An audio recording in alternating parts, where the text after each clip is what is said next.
இப்போல்லாம் வந்து கல்யாணம் பண்ணுறதுக்கு முன்னாடி எல்லாருக்கும் பயம் என்னென்னா குழந்தை உருவாகுமா, குழந்தை பெற தகுதி 2 பேருக்கும் இருக்கா அப்படின்ற ஒரு டெஸ்ட் எடுக்கக்கூடிய அளவுக்கு ஒரு சூழ்நிலை வந்துச்சு. இது இன்னும் முருகர் குழந்தை ஃபோட்டோ பார்த்துக்கிட்டே இருங்க, முருகர் மாதிரி உங்களுக்கு குழந்தை பிறப்பாருன்னு சொல்லுவாங்க. அது எந்த ரிலீஜனாக இருந்தாலும் சரி, நம்மளோட கர்மாக்கள் தான் நம்மளுக்கு குழந்தையாக பிறக்குது. அதனால தான் குடும்பமான வரைக்கும் நீங்கள் நல்லதை செய்யுங்க, நல்லதை நினைங்கன்னு சொல்லி சொன்னது.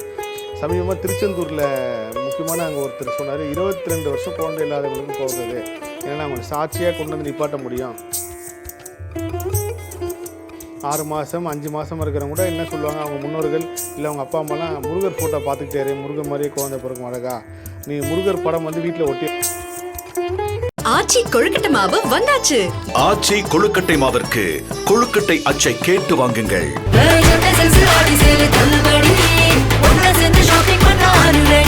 The Chennai Silks and Aha Oho Adi Sale 50% வரை தள்ளுபடி.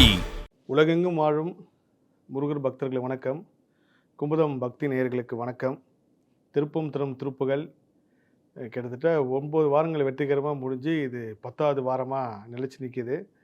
ஒவ்வொரு வாரமும் முதல் ஒரு 2 வாரம் வந்து சர்வசாதாரணமாக போன இந்த படப்பிடிப்பாக இருக்கட்டும், இந்த முருகர் பாடல் போய் சேர்ந்து குமுதம் நிறுவனத்துக்கு சேர்ந்து அது புக்கில் பப்ளிஷ் ஆகி வர்றது வந்து ஒரு 2-3 வாரம் வந்து சர்வசாதாரணமாக போச்சு. அதுலேயும் கொஞ்சம் தடங்கள் இருந்துச்சு. ஆனால் 4வது வாரம், 5வது வாரம், 6வது வாரம், 7வது வாரம்லாம் ரொம்ப ட்ராஜடி ஆகிடுச்சு. என்னோடய இமயமலை பயணத்துக்கு அப்புறம் சேனல் நிர்வாகத்திலேயே என்னை கூப்பிட்டு என்ன சொன்னேன்னா, சார் இது ரொம்ப டிலே ஆகுதுன்ற மாதிரி சொன்னாங்க. நான் எப்பயுமே ஒரு விஷயத்தை யோசிப்பேன், நீங்கள் எப்போ மற்றவங்க கர்மாவை மாற்றணும்னு நினைக்கிறீங்களோ இயற்கையை வந்து அவ்வளோ சீக்கிரத்தில் வந்து விடாது. அது ஏதாவது ஒரு தடங்களை கொடுக்கும், ஏதாவது ஒரு தடையை கொடுத்து அந்த விஷயத்தை நிப்பாட்டி வைக்கும். இப்போ இறைவனே நம்மக்கிட்ட வராருனா கூட நம்ம கர்ம வினைப்பு நடுவில் ஒரு ஸ்பீடு பிரேக் மாதிரி வந்து நின்றோம், அவர் வர விடாமல் தடுக்கிறதுக்கு. அப்படிப்பட்ட ஒரு நிகழ்வு தான் இந்த திருப்பம் தரும் திருப்புகள் படப்பிடிப்பு நடக்கும் போதாக இருக்கட்டும், பாடல் இப்போ குமுதம் நிறுவனத்துக்கு போய் புக்காக வரமாக இருக்கட்டும் நடந்துக்கிட்டு இருக்குது. அதை மீறியும் இந்த சில விஷயங்கள் வந்து முருகர் பெருமான் கருணையோடு நடக்குது. திருப்பம் தரும் திருப்புகளில் 10வது பாடல் பார்க்க போகிறோம். 9 பாடல்களுமே எத்தனையோ பேர் வாழ்க்கையை மாற்றிருக்கு. நாங்கள் இதை கேட்டிருக்கோம், இதை பார்க்குறோம், இதை படிக்கிறோன்ற எனக்கு வாட்ஸ்அப் சேனல்லையும் சரி, மற்ற என்னோடய தனிப்பட்ட முறையிலையும் இன்ஸ்டாகிராம், ஃபேஸ்புக் எல்லாத்துலேயும் மெசேஜ் அனுப்புகிறீங்க. ரொம்ப ரொம்ப நன்றி. முருகனுக்கு நன்றி சொல்லுங்கள். தெய்வம் நம்மக்கிட்ட எதிர்பார்க்குறது ஒன்றே விஷயம் மட்டும் தான், நன்றி மட்டும்தான். நீங்கள் வந்து உடலை வருத்தி செய்கிறீங்க, கோடி ரூபாய் பணம் கொடுக்குறீங்க, எவ்வளோ ஒன்றாலும் நீங்கள் உதவி பண்ணுறீங்க, எல்லாமே நம்ம ஊழ்வினை கர்மவினை மாற்றுறது தானே தவிர தெய்வம் வந்து நம்மள்கிட்ட கனெக்ட் ஆகணும், தெய்வ சக்தி நம்மளுக்கு வந்து கண் கூட பார்க்கணுன்னா தெய்வத்துக்கு நீங்கள் நன்றி சொல்லும் போது மட்டும்தான் நடக்கும். அதனால் இவ்வளோ நாள் இந்த 9 பாடல்கள் பெற்று பலன் அடைஞ்சவங்க முருகப்பெருமானை நன்றி சொல்லுங்கள். ஆயுசு முடிவு வரைக்கும் நன்றி சொல்லிட்டே இருங்க, தினம் நன்றி சொல்லுங்கள். நான் முருகப்பெருமானை உணர்ந்த தருணம் என்னென்னா, எல்லா விஷயம் ஒரு நல்ல விஷயம் நடந்தப்பெல்லாம் முருகருக்கு நன்றி சொல்லுவேன். அது பழக்கமே ஆயிடுச்சு. தினம் தூங்கும் போதாக இருக்கட்டும், காலையில் எழுந்துக்கும் போதாக இருக்கட்டும், அந்த நன்றி உணர்வு தான் இந்த பிரபஞ்சத்தில் நம்மளை இறை சக்திகிட்ட கொண்டு போய் சேர்க்குற ஒரு மிகப்பெரிய ஒரு கனெக்டிவிட்டி கூட சொல்லலாம். ஸோ நன்றியோடு இருங்க, முருகர் நன்றியாக இருங்க. மனிதர்கள்ட்ட நன்றியாக இருந்தால் கூட என்றைக்காக இருந்தாலும் மாறிடுவாங்க. ஆனால் தெய்வத்துக்கு நீங்கள் நன்றியோடு இருங்க, அதுக்கு பலன் வந்து அளப்பரியது. திருப்பம் தரும் திருப்புகளில் 10வதாக நம்ம பார்க்க போகிற பாடல் பார்த்திங்கன்னா, எல்லார் குடும்பத்துலேயுமே இருக்கும். முதல்லலாம் ஒரு 10 தெரு இருக்குன்னா அந்த 10 தெருவில் ஒரு வீட்டில் தான் வந்து குழந்தை இல்லாமல் இருக்கும். 2 வருஷம் 3 வருஷம் குழந்தை இல்லாமல் இருக்குன்னு சொல்லுவாங்க. சில பேர் வீட்டில் 5 வருஷம் இருக்குன்னா அதுக்கப்புறம் பிறந்துடும். ஆனால் இப்போ 10 தெரு இருக்குன்னா அதில் ஒரு 100 வீடில் வந்து இந்த குழந்தையின்மை பிரச்சனை வந்து பெரிய பிரச்சனையாக இருக்குது. சின்ன வயசில் வந்து குழந்தை பேர் சிகிச்சை மையம் சொல்லி நம்ம பார்த்துருப்போம். ஊருக்கு 1 இருக்கும், இப்போ வந்து தெருக்கு 5-10 வந்துருச்சு. IVF IF அந்த எல்லா ட்ரீட்மெண்ட்டும் பண்ண ஆரம்பிச்சிட்டாங்க. கருமுட்டை தானம் முதல் கொண்டு விந்தணு தானம் முதல் கொண்டு எல்லா விதத்துலையுமே இன்றைக்கி குழந்தை பெறது வந்து மிகப்பெரிய சோதனை காலமாக மாறிடுச்சு. இப்போல்லாம் வந்து கல்யாணம் பண்ணுறதுக்கு முன்னாடி எல்லாருக்கும் பயம் என்னென்னா, குழந்தை உருவாகுமா, குழந்தை பெற தகுதி 2 பேருக்கும் இருக்கா அப்படின்ற ஒரு டெஸ்ட் எடுக்கக்கூடிய அளவுக்கு ஒரு சூழ்நிலை வந்துச்சு. இது இன்னும் அதிகமாக தான் தவிர கம்மியாகாது. காரணம் நம்மளோட வாழ்வியல் நடைமுறை, உணவு பழக்க வழக்கம் எல்லாத்துலேயுமே மாறிடுச்சு. இதில் நிறைய முருக பக்தர்களுக்கு வந்து பொதுவாகவே குழந்தை இல்லை அப்படின்னாலே எல்லோரும் வந்து என்ன சொல்லுவாங்கன்னா, முருகர் குழந்தை ஃபோட்டோ பார்த்துக்கிட்டே இருங்க, முருகர் மாதிரி உங்களுக்கு குழந்தை பிறப்பாருன்னு சொல்லுவாங்க. அது எந்த ரிலீஜனாக இருந்தாலும் சரி, எந்த மதத்தினாக இருந்தாலும் சரி, இதை வந்து சொல்கிற வாடிக்கையான ஒரு விஷயம். சமீபமாக திருத்தணியில் ஒரு இஸ்லாமிய சகோதரர் வந்து என்கிட்ட பேசும்போது அவர் சொன்னார், ஐயா நான் வந்து ஒரு கோவில் சம்மந்தப்பட்ட வளாகத்தில் நான் கடை வச்சுருக்கேன், எனக்கு வாழ்க்கை கொடுத்தது எல்லா விஷயமும் கொடுத்தது வந்து திருத்தணி முருகர் தான், நான் வேண்டிகிட்டே இருந்தேன் அவர் மாதிரி ஒரு குழந்தை பிறக்கணும்னு சொல்லி. என் சார்ந்த சில விஷயங்கள் வந்து அது தப்போ சரியோ, ஆனால் எனக்கு கடைசியாக அழகான ஆம்பளை குழந்தை பிறந்தார் முருகர் மாதிரின்னார். இது பக்திக்கு வந்து நீங்கள் எல்லா தெய்வத்துக்கும் வந்து இந்த ரெஸ்ட்ரிக்ஷன் கிடையாது. முருகப்பெருமானுக்கு வந்து யார் வேணாலும் அவர் கும்பிடலாம். நீங்கள் பிறந்தலேருந்தே முருகப்பெருமானை நினைக்காதவங்க கூட நீங்கள் முருகப்பெருமானை நினச்சி கும்பிடலாம். அப்பேற்பட்ட முருகர் தான் இந்த குழந்தை வரத்தை கொடுக்கக்கூடிய கலியுகத்தில் மிகப்பெரிய ஒரு பவர் பாயிண்ட்டாக விளங்குறாரு. சமீபமாக திருச்செந்தூரில் முக்கியமான அங்கே ஒருத்தர் சொன்னார், 22 வருஷம் குழந்தை இல்லாதவங்களுக்கு பிறந்தது, ஏன்னா அவங்களை சாட்சியாக கொண்டு வந்து நிப்பாட்ட முடியும், அப்பேற்பட்ட விரதம் வந்து கந்தசஷ்டி விரதத்து மூலிமா அவங்களுக்கு குழந்தை கிடச்சிதுன்னு சொல்லி. இன்னொரு விஷயம் என்னென்னா, குழந்தை இல்லாதவங்க ஒரு பக்கம் இருந்தாலும் கன்சீவாக இருக்கிறவங்க, மாசமாக இருக்கிறவங்க, 6 மாதம் 5 மாதமாக இருக்கிறவங்க கூட என்ன சொல்லுவாங்க, அவங்க முன்னோர்கள் இல்லை அவங்க அப்பா அம்மாலாம் முருகர் ஃபோட்டோ பார்த்துக்கிட்டே முருகர் மாதிரியே குழந்தை பிறக்கும் அழகா, நீ முருகர் படம் வந்து வீட்டில் ஒட்டி வைக்க சொல்லுவாங்க, குழந்தை படம் முருகர் படம்லாம். ஸோ அப்பேற்பட்ட குழந்தை வரத்தை தரும் சக்தி தான் முருகப்பெருமான். ராமபிரானே வந்து சின்ன வயசில் வளரப்போ வால்மீகியில் இதை குறிப்பிட்டு சொல்லப்பட்டிருக்கு. அவருக்கே என்ன அறிவுரை சொன்னாங்களா, முருகர் மாதிரி அழகாகவும் வீரமாகவும் ஞானத்துடன் நீ இருக்கணும் அப்படின்னு சொல்லி ராமபிரானுக்கு அறிவுரை சொல்லப்பட்டதாக ஒரு கதை, ஒரு வரலாறு ஒன்று இருக்குது. அப்பேற்பட்ட குழந்தை வரம் தரக்கூடிய திருப்புகழ் தான் நம்ம இந்த 10வது பாடலில் பார்க்க போகிறோம். நான் என்னோடய கர்ம ஆராய்ச்சியில் பல விஷயங்கள் வந்து நான் உணர்ந்திருக்கேன். இப்போ சமீபமாக வந்து ராஜேஷ் ஐயாவோட புரியாத புதிர் புத்தகத்திலேருந்து சில பதிவுகள் வந்து போட்டு இருக்கப்போ நிறைய பேர் கமெண்ட் பண்ணுவாங்க, இது எந்த புக்குன்னு சொல்லி. அது வந்து புரியாத புதிரில் வந்து அவர் ஒரு சில கேள்விகள் கேட்டிருக்கார். தர்மகத்தாக்கில் ஏன் வாரிசே இல்லை, ஏன் நல்லவன் வந்து சீக்கிரம் சாகுறான், ஏன் நிறைய தர்மம் பண்ணுறவனுக்கு மட்டும் குழந்தை இல்லைன்னு சொல்லி அதில் இந்த என்னோடய கர்மாராய்ச்சியில் இந்த குழந்தை சம்மந்தமான ஒரு விஷயம் போப்போ தான் இன்னும் வந்து பல உணர்வுப்பூர்வ விஷயத்தில் உணர்ந்தேன். நம்ம என்ன தான் குழந்தை வேணும்னு நம்ம அடம் பிடிச்சாலும் நம்மளோட கர்மாக்கள் தான் நம்மளுக்கு குழந்தையாக பிறக்குது. அதனால தான் குடும்பமான வரைக்கும் நீங்கள் நல்லதை செய்யுங்க, நல்லது நினைங்கன்னு சொல்லி சொன்னது. அதே சமயத்தில் ஒரு ஒரு 8 மாதம் 9 மாதம் ஒரு தாய் வயிற்றில் ஒரு கரு விட்டுருக்கும் போது அவங்க வீட்டுக்கார் வந்து முடிஞ்ச வரைக்கும் அவங்களை நல்லா பார்த்துக்குங்க. இப்போ நான் வந்து ஒரு சொல்கிற விஷயங்களை யாரோட கனெக்ட் ஆகும். என்னென்னா, ஒரு சில குழந்தைங்கள் வந்து பிறந்ததுலேருந்து அப்பா கிட்ட போகாது, அப்பாவை பார்த்தா பிடிக்காது, தாய் பாசம் மட்டும்தான் இருக்குது, அப்பா பாசம் வந்து பெருசாக இருக்காது. இதுக்கெல்லாம் என்ன காரணம் அப்படின்னு நீங்கள் பார்த்தீங்கன்னா, அந்த குழந்தை வயிற்றில் இருக்கிறப்போ நம்ம நினச்சிட்டு இருக்கோம் குழந்தையோட உருவம் வந்து வயிற்றில் இருக்குது, உயிர் வந்து வயிற்றில் இருக்குது, வெளியில் எதுவுமே நடக்க தெரியாதுன்னு சொல்லிட்டு கிடையாது.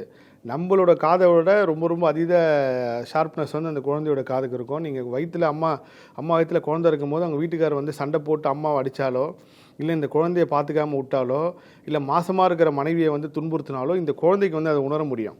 நம்ம அப்பா வெளியில் இந்த மாதிரிலாம் பண்ணுறாருன்னு அந்த கோபம் தான் குழந்தை வெளியில் வந்ததுக்கப்புறம் இந்த தந்தை மேலே பெரிய அளவுக்கு பாசம் இல்லாமல் இருக்கிறது. நிறைய குடும்பத்தில் இதை நீங்கள் பார்த்துருப்பீங்க.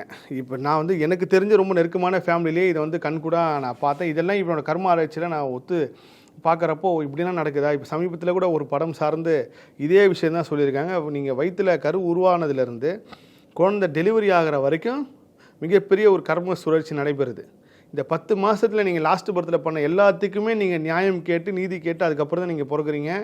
அந்த நியாயம் நீதிக்கு ஏற்ற மாதிரி தான் உங்கள் வாழ்க்கையும் இருக்கும். இந்த பிறப்பில் நம்ம அனுபவிக்கிறது எல்லாமே லாஸ்ட் பர்த்தோட கண்டினியூட்டி தான். நம்மளோட அடுத்த பிறப்பு தீர்மானிக்கிறது நம்ம இந்த பர்த்தில் செய்கிறத. நான் கண்ணதாசன் வந்து ரொம்ப அழகாக சொல்லுவார், நீ வந்து ஒருத்தனோட கால் குத்துணுன்ட்டு ஒரு கண்ணாடி துண்டை போட்டு போனோன்னா அது உன் புள்ள வர வரைக்கும் அந்த கண்ணாடி துண்டு அங்கே தான் இருக்கும் அப்படின்ட்டு. அந்த மாதிரி நம்ம அடுத்த பிறப்பை எழுதுறது நம்ம தான். இந்த பிறப்புலேயே நம்மளோட கடமைகளில் முக்கியமான ஒரு கடமை, நம்ம மனைவியாக இருக்கட்டும், இல்லை நம்ம மாசமாக நம்ம வீட்டில் சகோதரி அக்காவோ தங்கச்சி யார் மாசமாக இருந்தாலும் அவங்கள நல்லா பார்த்துங்க. அந்த நேரத்தில் அவங்கள கலங்க விடாதீங்க. அந்த கர்மா திரும்ப ஏதாவது ஒரு பர்த்டே அவங்களுக்கு திரும்ப வரும். குழந்தை உருவாயிடுச்சு, டெலிவரி ஆக போகுது, அந்த சூழ்நிலையும் முருகபக்தி உங்களை காப்பாற்றுன்றது தான் ஒரு பெரிய அதிசயம். ஒரு 2 மாதத்துக்கு முன்னாடி காவேரி ஹாஸ்பிட்டலில் முருகபக்தி வந்தாங்க. ரொம்ப கிரிட்டிக்கலான சுச்சுவேஷன். அந்த அம்மா வந்து திருப்புகளில் ஒரு பாடலும் கந்தராலங்கத்தில் ஒரு பாடம் தொடர்ந்து படிக்கிறாங்க. மாமியார் வந்து பெரிய முருகபக்தர், மருமகள் ரொம்ப சிக்காக இருக்காங்க. அம்மாவும் இல்லை வந்து குழந்தைய 2 பேரில் யாருனா ஒருத்தர் தான் வந்து காப்பாற்ற முடியுன்ற ஒரு சூழ்நிலை. மருத்துவம் இவ்வளோ வளர்ந்த காலத்திலும் இப்படி ஒரு சூழ்நிலையில் வந்து வந்த டாக்டர் பேரும் முருகர் பேர். இந்த அம்மா பெரிய முருகபக்தர், பெரிய மிராக்கள் நடச்சி தான் சொல்லணும். ஸோ எந்த சூழ்நிலையும் முருகன் நம்மளை காப்பாற்றுறாரு.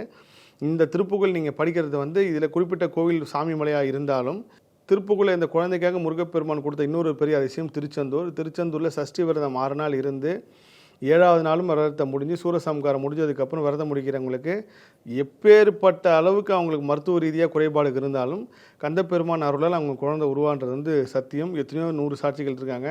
ஸோ என்ன அடிக்கடி என்கிட்ட கேட்டே இருப்பீங்க, இந்த குழந்தை வரம் சம்மந்தமாக, குழந்தை பாக்கியம் சம்மந்தமாக திருப்புகள் இருக்கான்ட்டு. அப்படி கேட்ட எல்லாத்துக்காகவும் இந்த பாடலை வந்து நான் சமர்ப்பிக்கிறேன். திருப்பம் தரும் திருப்புகளில் 10வதாக பார்க்க போகிற பாடலோட 4 வரிகள் மட்டும் நான் சொல்கிறேன். முருகர் சொந்தங்களே, இந்த பாடலோட முழு விளக்கம் வந்து குமுதம் பக்தி இதில் வந்திருக்கு.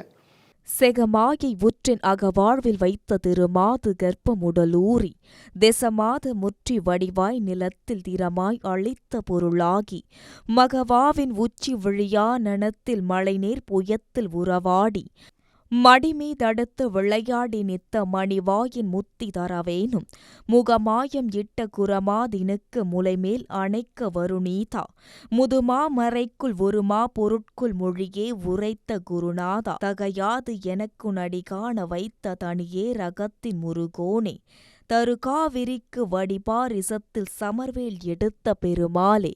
முருகப்பெருமான் தன்னோட முருகபக்தர்கள் மட்டும் இல்லாமல் இந்த உலகத்தில் இருக்கிற எல்லா தாய் ஜீவராசிகளுக்கும் ஒரு உயிர் கரு உருவானுன்னு சொல்லி கொடுத்த பாடல். நிறைய பேர் வந்து குழந்தை முருகனை வேண்டி முருகனுக்காக விரதம் இருந்து குழந்தை பெற்றுப்பாங்க. ஆனால் அதுக்கப்புறம் ஒரு சில தவறுகள் வந்து செய்வாங்க. சமீபத்தில் கூட நான் வந்து என்னோடய நேர்காணல் முருகர் பயணத்தில் ஆரம்பித்தப்போ நான் சொல்லியிருந்தேன், முருகர்கிட்ட வேண்டி ஒரு குழந்தை பிறந்திருக்கு, இவங்க என்ன வேண்டுதல் படி அந்த குழந்தைய முருகர்கிட்ட வேண்டியிருக்காங்க அப்படின்னா, முருகன் எனக்கு குழந்தை பிறந்துச்சுன்னா, கிட்டத்தட்ட 2 வருஷமாக குழந்தை இல்லை, குழந்தை பிறந்தா நான் உன் பேரை வைக்கிறேன் அப்படின்னு சொல்லி வச்சுருக்காங்க. அவங்க கார்த்திகின்ற பேர் முருகர் பேர் வைக்கிறேன்னு சொல்லி தான் வேண்டியிருக்காங்க. ஆனால் என்றைக்குமே மனிதன் வந்து ஒரு பொருள் கிடைக்கிற வரைக்கும் அவனோட குணம் வேறு, கிடைச்சதுக்கப்புறம் ஒரு குணம் வேறு. அது எப்பேற்பட்ட தெய்வ நிலையில் இருந்தாலும் அந்த புத்தி வந்து தடுமாற்றம் கொடுத்தணும்னு சொல்லுவாங்க நம்ம விதி. என்னோடய குருநாதர் கூட அடிக்கடிக்கு சொல்லுவார், முருகப்பெருமான்கிட்ட ஒரு விஷயம் வேண்டுறப்போ அது கிடைச்சதுக்கப்புறம் நம்ம முருகப்பெருமானை மறந்துடுவோம் அப்படின்னு சொல்லிட்டு. அது அவங்க வாழ்க்கையில் நடந்தது. முருகப்பெருமானுங்க விரதம் இருந்து குழந்தை பிறந்து எல்லாம் வந்ததுக்கப்புறம் யாரோ ஒருத்தவங்க சொன்னாங்க, இந்த பேர் வைக்காதீங்க, ஜாதகப்படி இந்த பேர் தான் வைக்கணும்னு சொன்னேன். அந்த அப்பா அம்மா மாதிரி அவங்க ஒரு பேரை வச்சுக்கிட்டாங்க. முருகப்பெருமானை சொன்ன வேண்டுதல் நிறைவேற்றலை. குழந்தை பிறந்ததுலேருந்தே அவங்களுக்கு ரொம்ப ரொம்ப சிக்காயிருக்கு அந்த குழந்தை. அப்போ யதார்த்தமாக நான் வடபழனி கோயிலில் பார்த்து கேட்குறப்போ நான் சொன்னேன், ஐயா நீங்கள் என்ன முருகர்கிட்ட சொன்னால் அதை நிறைவேற்றிடுங்க, நீங்கள் சொல்லாத நிறைவேற்றுங்க நான் சொல்ல. நீங்கள் ஒன்று வேண்டியிருப்பீங்களே முருகர்கிட்ட, முருகன் எனக்கு குழந்தை பிறந்துச்சுன்னா உன்னோட பேரை வைக்கணும்னு வேண்டிட்டீங்களே, நீங்கள் அதை செய்யுங்க. அதே மாதிரி சில பேர் தத்து கொடுக்குறேன் அப்படின்னு சொல்லுவாங்க. நான் கூட ஒரு 2-3 பேருக்கு சொல்லி அந்த விஷயம் நடந்திருக்கு. இப்போ திருச்செந்தூர் முருகருக்கு போய் நம்ம தத்து கொடுக்குறது அப்படின்னு என்ன அர்த்தம்னா, குழந்தை பிறந்ததுக்கப்புறம் அந்த குழந்தைக்கு எல்லாம் சரியாகி அந்த தீட்டெல்லாம் முடிஞ்சதுக்கப்புறம் ஒரு குறிப்பிட்ட காலத்துக்கு அப்புறம் வெளியில் கூட்டு போகலாம், வெயில் படலாம், எங்கே வேணாலும் ட்ராவல் பண்ணாதுக்கப்புறம் நம்ம நேராக எந்த முருகர்கிட்ட வேணுமோ அந்த முருகரோட பாதத்தில் உள்ளே போய் நம்மளால் கருவறையில் வைக்க முடியாது, இல்லை கொடி மரத்தாண்டியோ இல்லை அதுக்கு வெளியிலையோ அங்கே அனுமதி பெற்று, நீ கொடுத்த குழந்தை முருகா, இது கடைசி வரைக்கும் இந்த குழந்தைக்கு உன் பக்தியை மட்டும்தான் நாங்கள் ஊட்டுவோம். எப்படி நம்ம ஒரு குழந்தைக்கு சோறு ஊட்டுறோமோ அதே மாதிரி முருக பக்தியும் சேர்த்து நீங்கள் ஊட்டுங்க. அதுதான் நீங்கள் முருகப்பெருமானை தத்து கொடுக்கறதுக்கு ஒரு மிக சிறந்த செயல். தத்து கொடுக்குறேன்னு நிறைய பேர் வச்சுருக்கேன்னா குழந்தைய கொண்டு போய் கோயிலே கொடுத்துறது அப்படின்னு அப்படி கிடையாது. தத்து கொடுக்குறது அப்படின்னா அவன் பிறந்ததுலேருந்து சாகிற வரைக்கும் அவனுக்கு அவனோட எல்லா நல்ல விஷயத்துலையும் முருகா நீ இருப்ப கூட. அவனுக்கு கல்யாணம் ஆச்சுன்னா நான் முருகர் கோயிலில் தான் கல்யாணம் பண்ணுவேன், அவனுக்கு பேர் முருகர் பேர் தான் வைப்பேன், முருக பக்தியில் இருக்கிற ஒரு விஷயந்தான் அவனுக்கு நடக்கும். எல்லாத்துலேயும் முருகர் இருப்பார்னு அந்த தத்து கொடுக்கறதுக்கு உண்டான ஒரு மிகப்பெரிய ஒரு கனெக்டிவிட்டியை. நிறைய பேர் வந்து குழந்தை பிறந்ததுக்கப்புறம் அந்த தத்து கொடுக்கணும் விஷயம் மறந்துடுவாங்க. ஒரு அம்மா வந்து எனக்கு நல்லபடியாக குழந்தை பிறந்துச்சுன்னா பழமுரு சோலை முருகருக்கு வந்து வேல் சாத்தன்னு வேண்டிக்கிட்டாங்களாம். குழந்தை பிறந்த நேரம் அவங்க ரொம்ப பிஸி ஆகிட்டாங்க. கணவர் ஃபாரினுக்கு போயிட்டார். கிட்டத்தட்ட 2-3 வருஷமாக அந்த வேண்டலை நடத்தவே முடியலன்னு சொல்லி தள்ளியே போயிட்டு இருக்கும்போது யாரோ ஒரு பையன் அவங்க கனவுல போய் நீ வேல் சாத்துறேன்னு சொல்லி வேண்டிக்கிட்டியே, எப்போ வர போகிறேன்னு சொல்லி கேட்டதாக எனக்கு ஃபோன் பண்ணி சொன்னாங்க. முருகர்கிட்ட நீங்கள் ஒன்று வேண்டிட்டீங்கன்னா அதை வந்து நீங்கள் கண்டிப்பாக செஞ்சுடுங்க, அவராக கேட்டு வாங்குற மாதிரி பண்ணிடாதீங்கன்ற என்னோட தாழ்மையான வேண்டுகோள். வடபழனி கோயில் விஷயத்தை கூட நான் சொல்லுவேன், நீங்கள் தினமும் வந்து முருகரை பார்த்துட்டிங்கன்னா அந்த தினமும் பார்க்குறத வச்சுக்கோங்க. வாரத்துக்கு ஒரு தடவை வரணும்னு முடிவு பண்ணிங்கன்னா வாரத்துக்கு ஒரு அடிங்க. ஏன்னா நம்ம எப்படி ஒரு குழந்தைய நம்ம பார்த்து தினமும் தூக்கி கொஞ்சி விளையாடிட்டு நம்ம ஒரு நாள் திடீர்னு அந்த குழந்தைய தூக்கலாம், அந்த குழந்தை மனசு இயங்கும். அந்த மாதிரி தான் முருக சக்தி வந்து நம்மளுக்குள்ளே இயங்கிட்டே இருக்கும். அதனால தான் முருகப்பெருமானை மட்டும் சொன்னால் செஞ்சுருங்க, நீங்கள் சொல்லாது செய்யுங்கன்னு யாருமே கேட்கவே மாட்டாங்க, ஆனால் சொன்னால் செஞ்சுருங்க. அதே மாதிரி நம்ம முருகப்பெருமானை வேண்டி குழந்தை பிறந்ததுக்கப்புறம் அந்த குழந்தைய நல்லா பார்த்துக்குங்க. இறைவன் கொடுத்த விஷயம் இன்றைக்கி குழந்தை கிடைக்கிறது சர்வசாதாரண விஷயம் கிடையாது. எனக்கு ஒரு போன வாரம் ஒரு அம்மா சொல்கிறாங்க, சார் நாங்கள் வந்து ஆண் குழந்தைய தான் வேண்டி விரதம் இருந்தோம், ஆனால் பெண் குழந்தை பிறந்துச்சு அப்படின்னு சொல்லி ரொம்ப வருத்தப்பட்டு சொன்னாங்க. அதெல்லாம் மிகப்பெரிய பாவகர்மா. நீங்கள் இப்படி நீங்கள் நினச்சது எல்லாமே அந்த குழந்தையோட ஆன்மா வந்து ரிஜிஸ்டர் பண்ணியிருக்கோம். அதோட சாபமோ இல்லை அதோட ஏதாவது ஒரு வேதனை உங்களுக்கு வந்துச்சுன்னா திரும்ப நீங்கள் அதே மாதிரி இந்த குழந்தைக்கு என்ன நடந்துச்சோ இதே தான் உங்களுக்கு அடுத்த பர்த்து நடக்கும். அதனால் குழந்தை செல்வம் வந்து ஆண் செல்வம் பெண் செல்வம் அப்போல்லாம் கிடையாது. குழந்தைனால மிகப்பெரிய அதிர்ஷ்டம் தான். ஸோ முருக பக்தர்கள் குழந்தை வரம் வேண்டி இருக்கிறவங்க இந்த பாடல் படிங்க, இந்த பாடலை கேளுங்க. அதேமாதிரி நான் சொன்ன மாதிரி மனைவி கர்ப்பமாக இருக்கும்போது கிட்டத்தட்ட 7வது மாதம் 9வது மாதத்துலேயுமே அவங்களுக்கு மிகப்பெரிய வேதனையில் இருப்பாங்க. அந்த நேரத்தில் நல்லா பார்த்துக்குங்க. நீங்கள் எவ்வளோ பிஸியாக இருந்தாலும் சரி, கோடி ரூபாய் உங்களுக்கு வருமானம் இருந்தாலும் அதையும் பார்த்துட்டு மனைவியும் பார்த்துங்க. அவங்ககிட்ட எரிஞ்சு விடாதீங்க, சண்டை போடாதீங்க.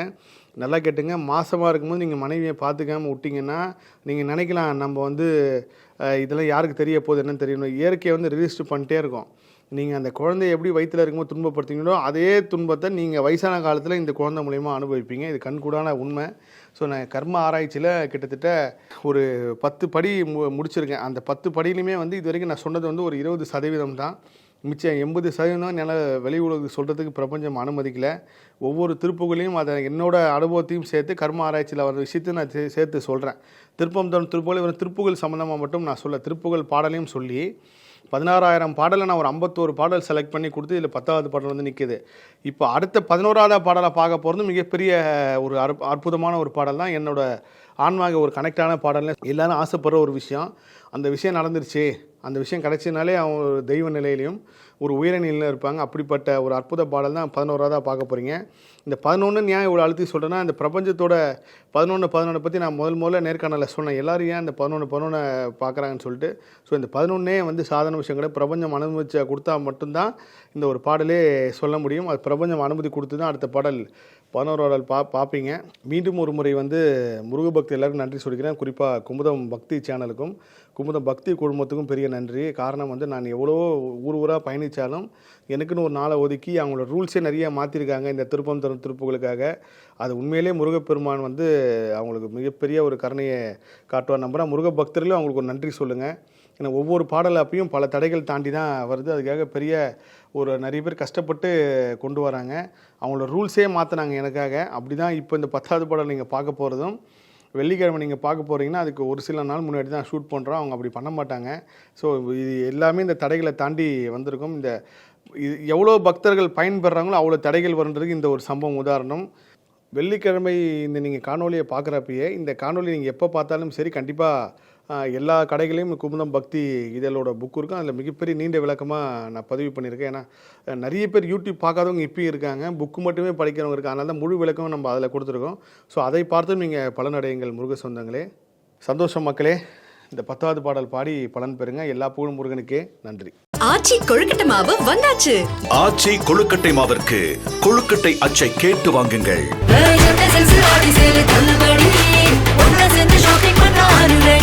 The Chennai Silks and Aha Oho Adi Sale 50% வரை தள்ளுபடி.